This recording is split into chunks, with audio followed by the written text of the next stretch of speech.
ലോകത്തിലെ ഏറ്റവും ഉയരം കൂടിയ ടവറുകളിൽ ഒന്നാണ് ശ്രീലങ്കയുടെ തലസ്ഥാനമായ കൊളംബോയിലെ ലോട്ടസ് ടവർ.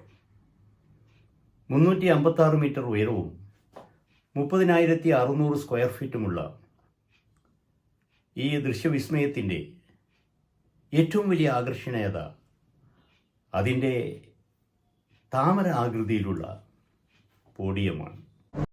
7 നിലകളിലും പൈലിന്റെ ബൾബ് പോലുള്ള ഈ താമരയിലാണ്. നിയോൺ നിറവൈവിധ്യത്തിൽ ആകർഷണീയമായ താമരയുടെ 12ാമത്തെ നിലയിലാണ് ലൻസ്വുഡ് ടൂർ അംഗങ്ങൾക്ക് മീറ്റിംഗ് അറേഞ്ച് ചെയ്തിരിക്കുന്നത്. ലിഫ്റ്റിൽ നിന്നിറങ്ങുമ്പോൾ ഞങ്ങളെ സ്വീകരിച്ചത് മഹത്തായ നമ്മുടെ എംബ്ലമായിരുന്നു. ഒരു വിദേശ രാജ്യത്തെ ഇന്റർനാഷണൽ ഹോട്ടലിന്റെ ലോബിയിൽ ലൻസ്വുഡിന്റെ എംബ്ലം കണ്ടപ്പോൾ നമ്മൾ അത്ഭുതപ്പെട്ടു. ഇരുണ്ട പശ്ചാത്തലത്തിൽ തൂവള നിറമുള്ള മിനി ഡ്രാഫ്റ്റർ സ്കെയിലിന്റെയും അതിനോട് ചേർത്ത് വെച്ച പ്രൊട്ടക്ടറിന്റെ മുകളിൽ ചുവന്ന ലെൻസ്ഫഡ് എന്ന അക്ഷരങ്ങൾ പ്രകാശം പരത്തി തെളിഞ്ഞു നിന്നപ്പോൾ ഞങ്ങൾക്ക് രോമാഞ്ചമുണ്ടായി.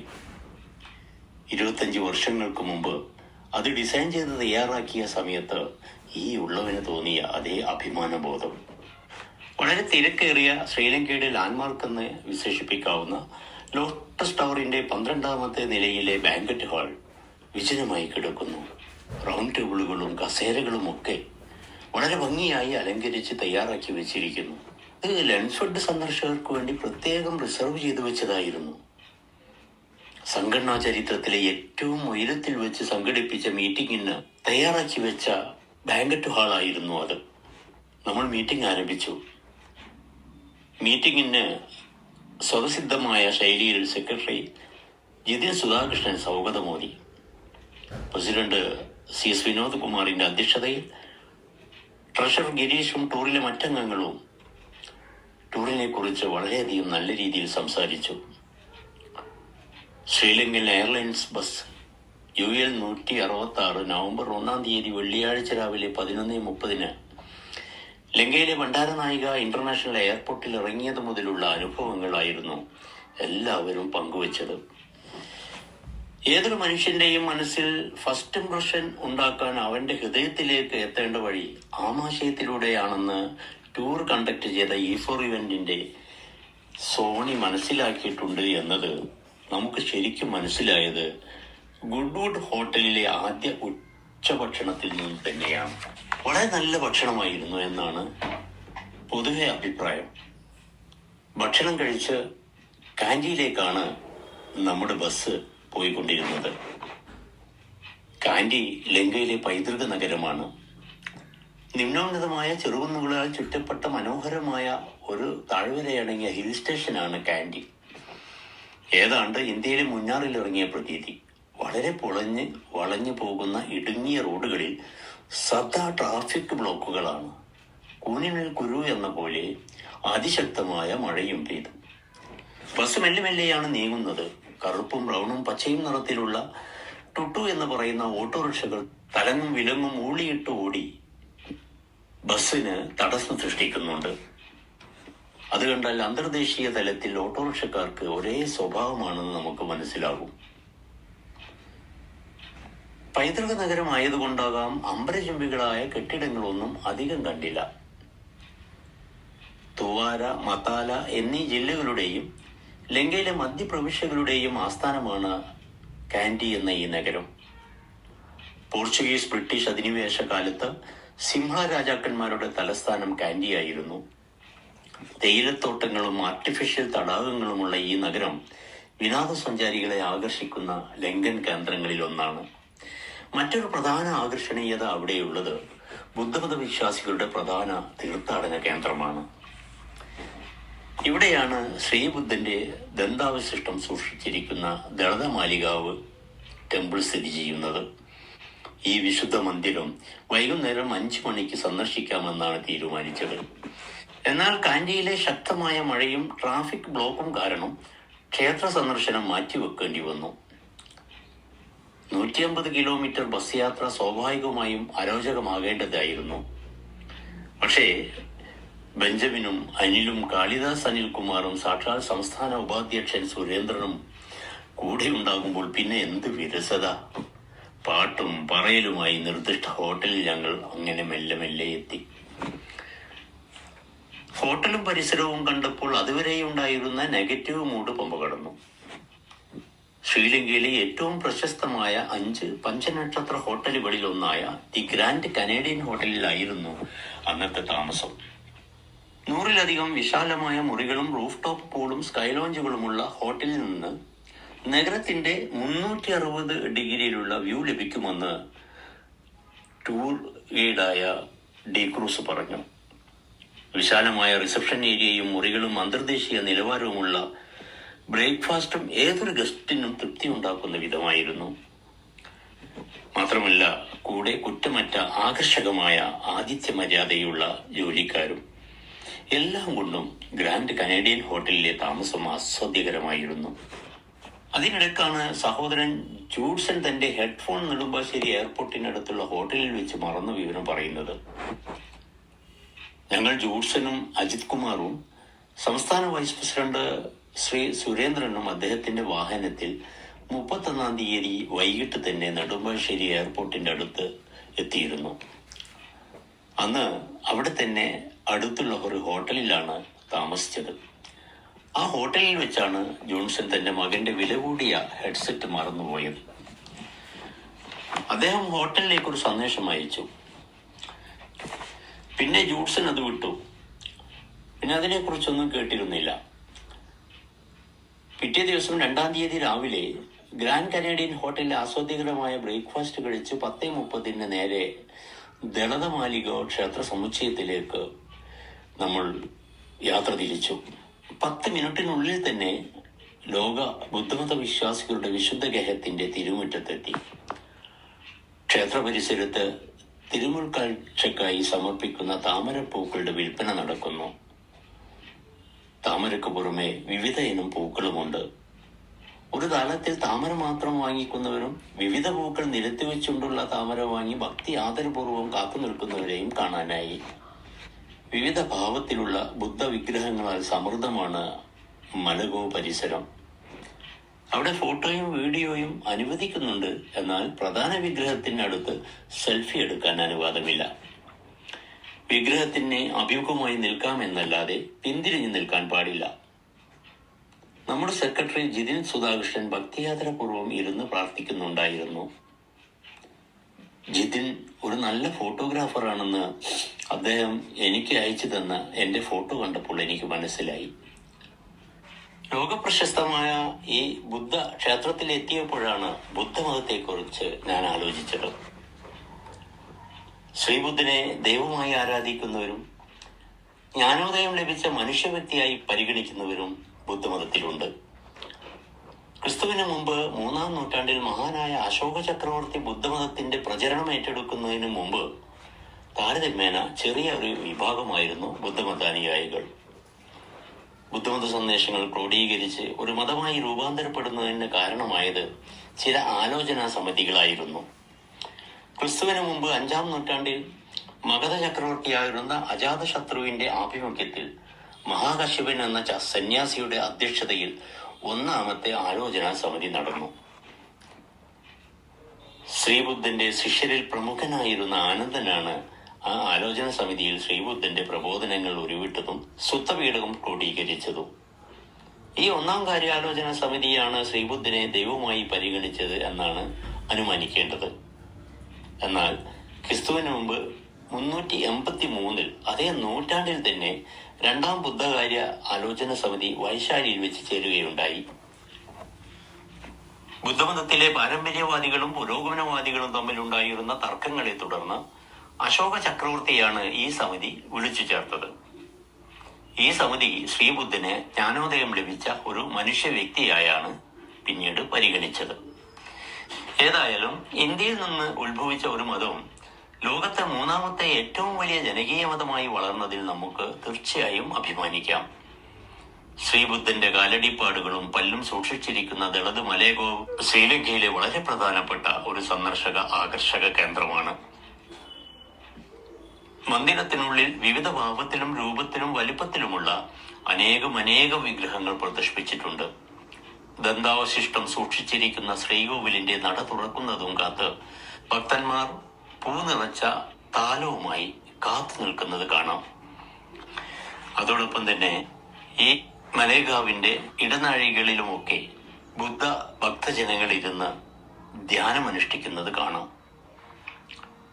ശ്രീബുദ്ധന്റെ കാലടിയുടെ തനിപ്പകർപ്പ് പിച്ചളലോഹത്തിൽ കൊത്തിവെച്ചിട്ടുണ്ട്. ഭക്തന്മാരിൽ ഭൂരിഭാഗവും വെള്ള വസ്ത്രമാണ് അണിഞ്ഞിരിക്കുന്നത്. ബുദ്ധഭിക്ഷുക്കൾ അവരുടെ പരമ്പരാഗത വസ്ത്രം അണിഞ്ഞിട്ടുണ്ട്. വളരെ ശാന്ത സ്വഭാവക്കാരാണ് പൊതുവെ ബുദ്ധഭിക്ഷുക്കൾ. മരത്തിലും വ്യത്യസ്ത ലോഹങ്ങളിലും വളരെ ഭംഗിയായി ഉണ്ടാക്കിയ ബുദ്ധവിഗ്രഹങ്ങൾ നിരനിരയായി വെച്ചിട്ടുണ്ട്. അതിൽ ലെൻസ് ഉപയോഗിച്ചാൽ മാത്രം കാണാവുന്ന അത്ര ചെറിയതും 25 അടിയിലധികം ഉയരമുള്ള വലിയ വിഗ്രഹങ്ങളുമുണ്ട്. വിശുദ്ധ ദളിത് മലേഗാവിൽ നിന്ന് വിസ്മയ കാഴ്ചകൾക്ക് ശേഷം തിരിച്ച് ബസ്സിലേക്ക് കയറുന്ന വഴിയിലാണ് പ്രദീപിന്റെ ഭാര്യ രേഖ ഉപ്പിലിട്ട് മാങ്ങയുമായി വരുന്നത്. നമ്മുടെ അജിത്ത് വളരെ ആസ്വദിച്ച് അത് കഴിക്കുന്നുണ്ട്. കൂടെ എന്നെയും സൽക്കരിച്ചു. എല്ലാ സന്ദർശക കേന്ദ്രങ്ങളിലും വ്യാപകമായി ഉണ്ടാകുന്ന വിഭവങ്ങളാണ് ഉപ്പിലിട്ട മാങ്ങയും നെല്ലിക്കയുമെല്ലാം. സന്ദർശക സമയത്ത് അതിലടങ്ങിയിരിക്കുന്ന വിഷാംശത്തെക്കുറിച്ചോ മറ്റോ ആരും ചിന്തിക്കാറില്ല. എല്ലാ സന്ദർശക കേന്ദ്രങ്ങളിലെ പോലെ ശ്രീലങ്കയിലും അതുണ്ട്. നമ്മുടെ അടുത്ത സന്ദർശന കേന്ദ്രം പെരേഡിയ ബൊട്ടാണിക്കൽ ഗാർഡൻ ആണ് എന്ന് സോണി പറഞ്ഞു. കാൻഡി കൊളംബോ റോഡിൽ ശ്രീലങ്കയുടെ ഏറ്റവും നീളം കൂടിയ മഹാവേലി നദിയുടെ തീരത്താണ് ഈ 147 ഏക്കറിൽ പരന്നു കിടക്കുന്ന തോട്ടം. കടൽ നിരപ്പിൽ നിന്ന് 460 മീറ്റർ ഉയരത്തിൽ നിൽക്കുന്ന ഈ പ്രദേശത്ത് കൊല്ലത്തിൽ 200 ദിവസവും നല്ല മഴയാണ്. ഓർക്കിഡും ഔഷധ ചെടികളും സുഗന്ധവിളകളും അടക്കം 4000-ലധികം വൈവിധ്യമാർന്ന ചെടികളുടെ ഒരു കേന്ദ്രമാണ് റോയൽ ബൊട്ടാണിക്കൽ ഗാർഡൻ. വിവിധ തരത്തിലുള്ള കോലിയാസ് ചെടികളാൽ അതിരിട്ട നടപ്പാതകളാലും പൂന്തോട്ടങ്ങളാലും ആൽമരങ്ങളാലും ജാവ അത്തിപ്പഴ ചെടികളാലും സമ്പന്നമാണ് ഈ പച്ചപ്പുതപ്പണിഞ്ഞ തോട്ടം. വിശാലമായ ഈ ഗാർഡൻ ചുറ്റിക്കാണാൻ വളരെയധികം സമയമെടുക്കും. പക്ഷെ അതിന് ബാറ്ററിയിൽ ഓടുന്ന ഇലക്ട്രിക് ഗോൾഫ് കാർട്ട് അവിടെ ലഭ്യമാണ്. ഞങ്ങളിൽ ഭൂരിപക്ഷം പേരും അത് ഉപയോഗപ്പെടുത്തിയാണ് ഗാർഡൻ പൂർണ്ണമായും കണ്ടത്. തിരിച്ചു വരുമ്പോൾ ദൂരെ നിന്ന് തന്നെ ടൂർ ഗൈഡായ ഡിക്രൂസും സോണിയും അക്ഷമരാകുന്നത് കാണാം. നമ്മുടെ കൂട്ടത്തിലുള്ള കുറച്ചാളുകൾ നടന്നാണ് തോട്ടം കാണാൻ പോയത്. 2 മണിക്ക് മുന്നേ പിന്നാവാല എന്ന സ്ഥലത്തെത്തണം. അവിടെയാണ് ആനകളുടെ അനാഥ മന്ദിരം സ്ഥിതി ചെയ്യുന്നത്. എലിഫന്റ് ഓർഫനേജ് എന്നാണ് അതിന് പറയുന്നത്. ആനകളെ കൂട്ടത്തോടെ കുളിപ്പിക്കാൻ കൊണ്ടുപോകുന്ന അപൂർവ കാഴ്ച ആ സമയത്തിന് എത്തിയിട്ടില്ലെങ്കിൽ നമുക്ക് നഷ്ടമാകുമെന്നാണ് ഇവർ പറയുന്നത്. അതാണ് അവരുടെ അക്ഷമക്ക് കാരണം. പിന്നവാല ഗ്രാമത്തിൽ സ്ഥിതി ചെയ്യുന്ന ഏഷ്യൻ കാട്ടാനകളുടെ ഈ അനാഥാലയം നഴ്സറി, പ്രജനന കേന്ദ്രം എന്നിവ അടങ്ങിയതാണ്. എലിഫന്റ് ഓർഫനേജ് എന്ന് പറയാൻ കാരണം ലങ്കൻ കാടുകളിൽ അലഞ്ഞു തിരിയുന്ന അനാഥരായ കാട്ടാനകളെ ബന്ദികളാക്കി കൊണ്ടുവന്ന് അവർക്ക് ഭക്ഷണവും ചികിത്സയും നൽകി പരിപാലിക്കുന്ന കേന്ദ്രമായതുകൊണ്ടാണ് അങ്ങനെ പറയുന്നത്. ഞങ്ങൾ കൃത്യം 1:50 അവിടെ എത്തിയപ്പോഴാണ് ആനകളെ കൂട്ടമായി റോഡിന് എതിർവശത്തുള്ള നദിയിലേക്ക് കുളിക്കാൻ കൊണ്ടുപോകുന്നത്. അതൊരു അപൂർവ കാഴ്ചയായിരുന്നു. കുഞ്ഞാനകളും ചെറുതും വലുതുമടങ്ങിയ ഒരു കൂട്ടം ആനകളും ഒന്നിച്ച് ഒരു നിയന്ത്രണവുമില്ലാതെ റോഡ് മുറിച്ച് കടന്ന് പോവുകയാണ്. തൊട്ടടുത്ത നദിക്കരയിലുള്ള എലിഫന്റ് ബേ എന്ന ഹോട്ടലിലാണ് നമുക്ക് ഉച്ചഭക്ഷണം അറേഞ്ച് ചെയ്തിരിക്കുന്നത്. ആനകളുടെ നീരാട്ട് കണ്ടുകൊണ്ട് ഭക്ഷണം കഴിക്കാനുള്ള അസുലഭ സൗകര്യമാണത്. പക്ഷെ ഭയങ്കര മഴയായിരുന്നു ആ സമയം. എന്നാലും ദൂരെ നിന്ന് നമുക്ക് ആ കാഴ്ച കാണാൻ കഴിഞ്ഞു. വരുന്ന വഴിക്ക് കാൻഡി കൊളംബോ റോഡിലെ സുശാന്ത് സ്പൈസ് ആൻഡ് ഹെർബൽ ഗാർഡനിൽ ഒന്ന് ഇറങ്ങിയിരുന്നു. അവിടെ ആകാശത്തിന് കീഴിലുള്ള സകല രോഗങ്ങൾക്കും അവിടെ മരുന്നുണ്ട്. മാത്രമല്ല, എന്നെ പോലുള്ളവർക്ക് കഷണ്ടിയിലും മുടി മുളപ്പിക്കുന്ന കേശതൈലവും സാധാരണ എല്ലാവരുടെയും കക്ഷത്തിലും മറ്റു ഭാഗങ്ങളിലും കിളിർക്കുന്ന മുടി പിഴുതെറിയുന്ന ഹെയർ റിമൂവർ ഓയിലും അവിടെ ലഭ്യമാണ്. എല്ലാം ആയുർവേദമാണ് കേട്ടോ. ഓരോ മരുന്ന് കൂട്ടിനും ഉപയോഗിക്കുന്ന ഔഷധ ചെടികളും നിരനിരയായി അവിടെ വളർത്തിയിട്ടുണ്ട്. അതിന്റെ അപദാനങ്ങൾ വാഴ്ത്തി വാചാലനാകുന്ന ചെറുപ്പക്കാരൻ എല്ലാം ആകർഷകമായി നമുക്ക് വിശദീകരിച്ചു തരുന്നുണ്ട്. പിന്നീട് ഓരോ ചെറിയ കപ്പ് ഔഷധ ചായ തന്ന് ഞങ്ങളെ ഡെമോൺസ്ട്രേഷൻ റൂമിലേക്ക് കൊണ്ടുപോയി. ഡെമോൺസ്ട്രേഷൻ റൂം എന്ന് പറഞ്ഞാൽ വലിയ AC റൂമൊന്നുമല്ല, ഒരു ഷെഡാണ്. ജയേട്ടന്റെ മുഖത്താണ് ഫേഷ്യൽ ക്രീമിന്റെ ഡെമോ നടത്തിയത്. അദ്ദേഹത്തിന്റെ മുഖത്ത് ക്രീം പുരട്ടി അസലായി മസാജ് ചെയ്തു. അത്ഭുതം, ജയേട്ടന്റെ മുഖത്ത് പ്രകാശപൂരിതമായ ഒരു ഗ്ലോ. കണ്ണാടിയിൽ നോക്കിയ ജയേട്ടൻ പറയുന്നത്, ഞാൻ ഇനി 2 ദിവസം മുഖം കഴുകുകയില്ല എന്നാണ്. കുറ്റം പറയരുതല്ലോ, ആ ആയുർവേദ ഡോക്ടറുടെ വാചാലതയിൽ ഞാനടക്കമുള്ളവർ കുടുങ്ങി. 6500 ഇന്ത്യൻ രൂപ കൊടുത്ത് 3 മാസത്തേക്കുള്ള പ്രമേഹ ഗുളിക വാങ്ങിയാണ് ഞാൻ പെട്ടത്. ലങ്കൻ കറൻസി 24,000 രൂപയാണ് അതിന് വില. ഇന്ത്യയുടെ 1 രൂപയ്ക്ക് ലണ്ടൻ കറൻസി 3 രൂപ 30 പൈസ കിട്ടും. പൊതുവെ ജീവിത ചെലവ് അവിടെ വളരെ കൂടുതലാണ്. ലങ്കയിൽ ഒരു ചായക്ക് 120 ലങ്കൻ രൂപയാണ് വില.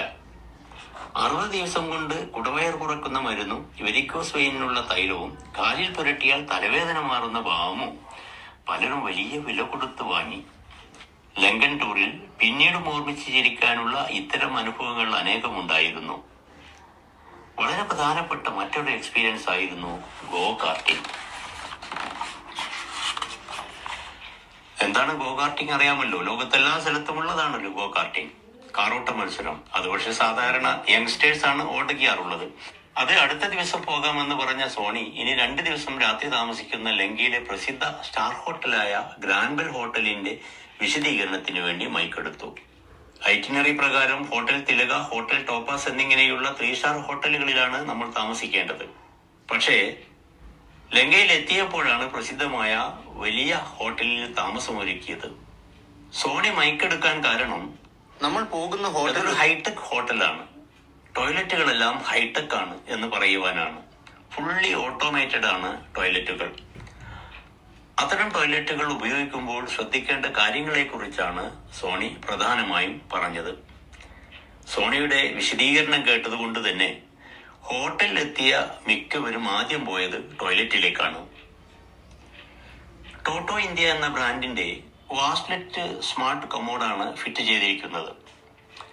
സെൻസർ അടക്കമുള്ളതിനാൽ അടുത്തേക്ക് ചെല്ലുമ്പോൾ തന്നെ സീറ്റ് കവറുകൾ തുറക്കും. റിമോട്ടിലാണ് മറ്റെല്ലാ ഫംഗ്ഷനുകളും. ഫ്ലഷും വാഷും എല്ലാം റിമോട്ടിൽ നിയന്ത്രിക്കേണ്ടതാണ്. കുളിമുറിയിൽ നിന്ന് ബെഡ്റൂമും നേരെ തിരിച്ചും കാണാവുന്നതാണ്. അത് കാണാതിരിക്കത്തക്ക രീതിയിൽ നിയന്ത്രിക്കുന്നതിന് ബാത്റൂമിനുള്ളിൽ ഒരു കർട്ടനുണ്ട്. റൂമിൽ നിന്ന് പുറത്തേക്ക് നോക്കിയാൽ പ്രശാന്ത സുന്ദരമായ ഇന്ത്യ മഹാസമുദ്രമാണ് കാണുന്നത്. കടലിനും ഹോട്ടൽ കെട്ടിടത്തിനുമിടയിൽ റെയിൽവേ ലൈനും വിശാലമായ റോഡുമുണ്ട്. ഇവിടെ CRZ ഒന്നും അത്ര ബാധകമല്ല എന്നാണ് തോന്നുന്നത്. കടലിലൂടെ ഫിഷിംഗ് ബോട്ട് നീങ്ങുന്നതും ട്രെയിൻ പോകുന്നതും മോട്ടോർ വാഹനങ്ങൾ റോഡിലൂടെ പോകുന്നതും ഹോട്ടലിലെ 27 നിലകളിലെ മുറികളിൽ നിന്നും കാണാവുന്ന വിസ്മയ കാഴ്ചകളാണ്. മറ്റൊന്ന്, അസ്തമയ സൂര്യന്റെ പൊൻകിരണ ദർശനവും ലഭ്യമാണ് എന്നുള്ളതാണ്. 27ാമത്തെ നിലയിലാണ് സ്വിമ്മിംഗ് പൂളും സ്കൈ ലോഞ്ചും ഉള്ളത്. അവിടെ നിന്നും പുലർച്ചെയുള്ള ഉദയവും 360 ഡിഗ്രിയിൽ കൊളംബോ നഗരത്തിന്റെ ചാരുതയും കാണാം. മുകളിൽ നിന്നുള്ള നഗരത്തിന്റെ ഈ നിശാകാഴ്ച അവിസ്മരണീയമാണ്. ഹോട്ടലിലെ പ്രഭാത ഭക്ഷണവും 7 കോഴ്സ് ഡിന്നറും ഉന്നത നിലവാരം പുലർത്തുന്നതായിരുന്നു. E4 ഇവന്റ്സിന് കൊടുത്ത പണം മുതലാകുന്ന തരത്തിലാണ് അവർ അത്തരം സൗകര്യങ്ങൾ അറേഞ്ച് ചെയ്തത്. ടിൻഷെയർ ആണ് മുറികളൊക്കെ തന്നെ. സൗമ്യനായ ബിനു സുബ്രഹ്മണ്യനായിരുന്നു എന്റെ സഹമുറിയൻ. ഒരു കാര്യത്തിനും നിബന്ധനയില്ലാത്ത വിനു വലിയ കരുതലായിരുന്നു എനിക്ക് തന്നിരുന്നത്. കൊളംബോ സിറ്റി എക്സ്പ്ലോർ ചെയ്യുക എന്നുള്ളതായിരുന്നു പിറ്റേന്ന് രാവിലത്തെ പരിപാടി. ഫ്ലോട്ടിംഗ് ടെമ്പിളായിരുന്നു ആദ്യ സന്ദർശന കേന്ദ്രം. സൗത്ത് ബേര തടാകത്തിൽ ഫ്ലോട്ട് ചെയ്യുന്നത് പോലെ നിൽക്കുന്ന സീമ മലക്കായ എന്ന് വിളിപ്പേരുള്ള ഈ പ്രശാന്ത സുന്ദരമായ മന്ദിരം ധ്യാനത്തിനാണ് ഉപയോഗിക്കുന്നത്. പൂർണ്ണമായും മരം കൊണ്ടുണ്ടാക്കിയ മന്ദിരത്തിന് ചുറ്റും സുവർണ ബുദ്ധവിഗ്രഹത്തിന്റെ വൈവിധ്യമായ ഭാവങ്ങൾ കാണാവുന്നതാണ്. ആ മന്ദിരത്തിന്റെ മൂലകളിൽ പുറത്തേക്ക് ചാടി നിൽക്കുന്ന ഭീമിന് മുകളിൽ എല്ലാവരും കയറിയിരുന്നു കൊണ്ട് ഫോട്ടോക്ക് പോസ്റ്റ് ചെയ്യുന്നുണ്ട്. മന്ദിരത്തിൽ നിന്നിറങ്ങി നഗരം ചുറ്റിക്കാണാനുള്ള പുറപ്പാടിലായിരുന്നു. പാർലമെന്റ് മന്ദിരം, ബഹുനില കെട്ടിടങ്ങൾ, വലിയ ഹോട്ടലുകൾ ഇവയൊക്കെ അടങ്ങിയ നഗര സന്ദർശനം ഒരു വിരസമായ ഏർപ്പാടായിരുന്നു. ചുട്ടുകൊള്ളുന്ന വെയിലും ട്രാഫിക്കും എല്ലാം വലിയ താല്പര്യമില്ലാത്ത രീതിയിലായിരുന്നു പോയിരുന്നതെങ്കിലും നമുക്ക് വലിയ വിരസതയൊന്നും തോന്നിയില്ല. കാരണം ബസ്സിനുള്ളിൽ വയലാറും ബാബുരാജും യേശുദാസും കിടന്നറുമാദിക്കുകയായിരുന്നു. ബെഞ്ചമിനും കുര്യനും ജയനും അനിൽകുമാറും മനോജും ജിതിൻ സുധാകൃഷ്ണനും ശിവപ്രസാദും ട്രഷറർ ഗിരീഷും പെരുമ്പാവൂർ ഷിജുവും ഒക്കെ മലയാള ഗാന കല്ലോലിനിയിൽ തിമിർത്താടുകയായിരുന്നു. പാട്ടിന്റെ അവസാനം ഫിനിഷ് ചെയ്തത് എല്ലാരും ചൊല്ലണം എന്ന മലയാളിയുടെ ഗാതുര ഗാനത്തോടെയായിരുന്നു. അത് പാടിയത് മറ്റാരുമായിരുന്നില്ല, നമ്മുടെ കുര്യന്റെ പ്രേയസി സുജയായിരുന്നു. ഇന്നലെ സൂചിപ്പിച്ച ഗോ കാർട്ടിംഗ് ആണ് അടുത്ത പരിപാടി. കൊളംബോ സീപോർട്ടിന് അടുത്തുള്ള ഇന്റർനാഷണൽ ഫിനാൻഷ്യൽ സിറ്റിയിലാണ് ഗോ കാർട്ടിംഗ് ട്രാക്ക്. അതൊരു ത്രില്ലിംഗ് എക്സ്പീരിയൻസ് ആയിരുന്നു. അതുല്യമായ ലൊക്കേഷനും അത്യപൂർവമായി ലഭിക്കുന്ന വിസ്മയാനുഭവമായിരുന്നു ഗോ കാർട്ടിംഗ്. കാറ്റിന്റെ വേഗതയിൽ ഓടുന്ന റേസ് കാർ നോക്കി അത്ഭുതം കൂടി നിന്ന ചെറുപ്പകാലത്തേക്ക് ഒരു തിരിഞ്ഞു നടത്തം ആയിരുന്നു ആ ഗോ കാർട്ടിംഗ്.